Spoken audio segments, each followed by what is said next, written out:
اس کے بعد جنگوں کا ایک سلسلہ ہے. پھر اللہ رب العزت نے وہ دن دکھایا کہ مکہ فتح ہوا. اللہ کے رسول علیہ السلام کم و بیش 10,000 کا لشکر لے کر اب مکے کی طرف جاتے ہیں اور مکہ المکرمہ فتح ہوتا ہے. رمضان المبارک کی 20 تاریخ تھی. فتح مکہ بھی تفصیل سے ہم بیان کر چکے ہیں. پھر مکہ فتح ہونے کے بعد اللہ کے رسول علیہ السلام پہلے حج کے لیے 9 ہجری میں سیدنا ابو بکر صدیق کو امیر الحج بنا کر کے، حاجیوں کا قائد بنا کر کے اور امیر الحج بنا کر کے بھیجتے ہیں. آپ اندازہ کریں، یہاں پر میں تھوڑا کچھ اشارہ دینا چاہتا ہوں، اس لیے کہ آج جو ہے پتہ نہیں کچھ لوگوں نے الگ الگ بحثیں چھیڑ رکھی ہے اور خدا جانے ان بحثوں میں لوگوں کو کیا دلچسپی ہے. میرے آقا علیہ الصلوۃ والتسلیم کے پیارے دیوانوں، میں آپ سے ایک بات کہنا چاہتا ہوں. لوگ آج کہتے ہیں ہمارا موقف یہ ہونا چاہیے، ہمارا موقف یہ ہونا چاہیے، ہمارا موقف یہ ہونا چاہیے. میں نے کہا آج موقف کیوں طے ہو؟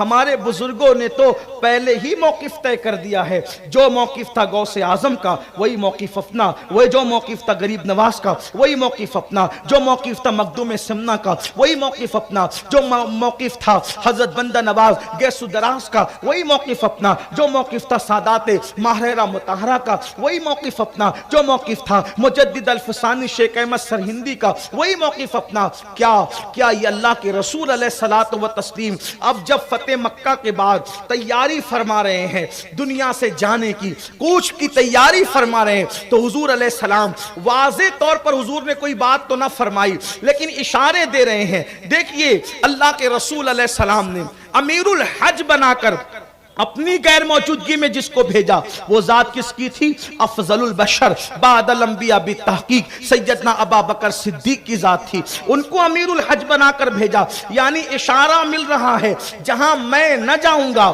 میری جگہ اپنا نائب بنا کر کس کو بھیجا؟ سیدنا صدیق اکبر کو. 9 ہجری میں آپ نے امیر الحج کی حیثیت سے جو ہے وہ حج ادا فرمایا اور مسلمانوں کے امیر کی حیثیت سے آپ نے لوگوں کو حج کرایا. سورہ توبہ کی آیتیں جو نازل ہوئی تو اللہ رب العزت کا فرمان تھا کہ یا آپ اس کو پڑھیں یا آپ کا کوئی خاندانی فرد اس کو پڑھے. اس طرح کی باتیں جو ہے وہ تفاسیر کے اندر موجود ہے. تو حضور علیہ السلام نے پھر ان آیتوں کو پڑھنے کے لیے حج کے موسم کے اندر مولائے کائنات کو بھیجا. یہ بھی مولائے کائنات کی خصوصیات میں سے ہے. اللہ اکبر. پھر اس کے بعد جب 10 ہجری آئی تو اللہ کے رسول علیہ السلام نے پھر اپنے صحابہ کو لے کر کے حج کیا. اس میں تمام ازواج مطہرات تھی. وہ حج کتنا خوبصورت تھا، ذرا اس حج کی طرف توجہ فرمائے. وہ حج کتنا خوبصورت تھا. نمبر 1، اس حج میں سارے صحابہ تھے، کوئی غیر صحابی نہ تھا. توجہ فرمائے. اللہ اکبر.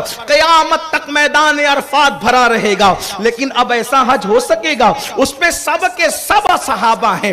1,24,000 یا 25,000 کم و بیش اصحاب رسول ہے. حضور کی تمام ازواج ہیں. حضور علیہ السلام کی شہزادی سیدہ مخدومہ کائنات فاطمۃ الزہرا ہے. اللہ اکبر. یعنی کتنا خوبصورت ہے وہ حج اور ان سب کے قائد محمد الرسول اللہ صلی اللہ علیہ وسلم ہے. اس کو حجۃ الوداع بھی کہا جاتا ہے. اللہ کے رسول علیہ السلام نے منی میں عرفات میں کچھ خطبے دیے اور وہ خطبے کو عالمی منشور کی حیثیت سے دیکھا جاتا ہے. وہ خطبے اگرچہ مختصر تھے لیکن ان خطبوں کی بڑی شان ہے. اختصار کے ساتھ حضور علیہ السلام نے دنیا کو پیغام دیا کیا اللہ وحدہ لا شریک ہے، اس کے علاوہ کوئی عبادت کے لائق نہیں ہے. حضور علیہ السلام نے دنیا کو پیغام دیا.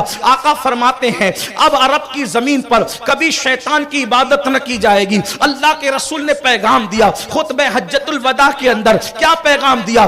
آقا فرماتے ہیں میں سود کو باطل کرتا ہوں، سود حرام ہے، جس کا سود جس سے لینا ہے اس کو جو ہے وہ معاف کر دیا جائے. اللہ اکبر. جن کو دینا ہے ان کو روک دیا جائے. اس کے بعد فرمایا کوئی کالے پر کسی گورے کو، کسی گورے کو کسی گورے پر کسی کالے کو، کسی کالے کا کسی گورے کو، کسی کو کسی پہ کوئی فضیلت حاصل نہیں سوائے تقوی کے. اس طرح کی باتیں فرمائی. اس کے بعد رشتہ داروں کے حقوق بتائے، صلہ رحمی بتائی اور پھر میرے آقا علیہ الصلوۃ والتسلیم نے ایک بات جو فرمائی. آقا ارشاد فرماتے ہیں میں تم میں 2 بھاری چیزیں چھوڑ کر کے جا رہا ہوں. اسی خطبہ حجۃ الوداع کے اندر فرمایا اور دوسرے مقامات پر بھی فرمایا. ارشاد فرمایا میں تم میں 2 بھاری چیزیں چھوڑے جا رہا ہوں، جب تک تم تم اس کا دامن پکڑے رہو گے تم کبھی گمراہ نہیں ہو سکوگے۔ اور پھر میرے آقا نے فرمایا پہلی چیز اللہ کی کتاب ہے اور دوسری چیز میری اہل بیت ہے، اس کا دامن مضبوطی سے پکڑے رہنا۔